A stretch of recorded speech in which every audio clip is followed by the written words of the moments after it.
Welcome to It's Not God's Fault. Hi, I'm Yoli. In my last episode, Not What God Promised, I shared how faith, expectations, and spiritual pressure kept me in unhealthy situations and how those beliefs shaped my choices. Today, I'm beginning a series called Red Flags. In this series, I'm going to talk to you about the warning signs that I ignored, the patterns I normalized, and the moments I explained away before I even understood what was really happening. Each episode will build upon the last, and today I want to start at the very beginning with what I thought abuse actually looked like. When I was 18, I went to a family function with a boyfriend. While we were there, I witnessed his uncle beat the crap out of his aunt right there in front of everyone. She had black eyes, swollen lips, and a bloody nose, and I will never forget it. That, to me, was abuse. That was the image I carried in my mind of what abuse actually looked like. So, if there were no fat lips, bruises, or blood, then I didn't label it as dangerous or abusive. So when my ex-husband yelled and screamed, I compared it to that moment. He was angry, but he didn't hit me. He was loud, but I wasn't bleeding. He was very intimidating, but I didn't have any bruises. So I told myself it wasn't abuse. He told me I was overreacting, and I believed him. I told myself that other people had it worse.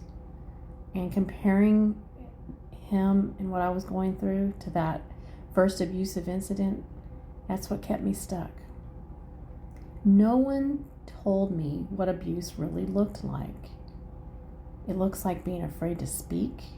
It's walking on eggshells. It's constantly having to manage someone else's moods. It's apologizing for things that you didn't do or things that aren't even wrong.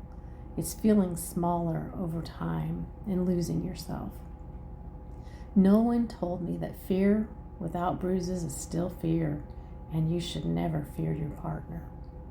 On top of that, my faith and the Bible told me to endure, to be patient, to forgive, to stay. And so when something felt wrong, I assumed that the problem was me, not him, not the situation, me. Looking back now, I understand something I didn't then. Abuse is not defined by how much damage you can see.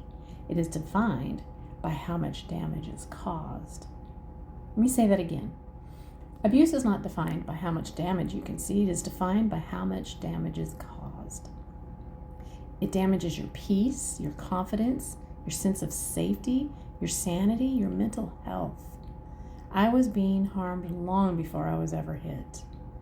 And in the next episode, I'm going to talk about the first moment I should have paid attention, the first red flag, the story that should have stopped me in my tracks, and how I convinced myself that that didn't matter. And if you're listening and you're thinking, this sounds like me, I want you to know you're not alone. You're not being dramatic, you're not overly sensitive, and you are not weak. You're just starting to pay attention, and that matters because you matter, and you deserve better.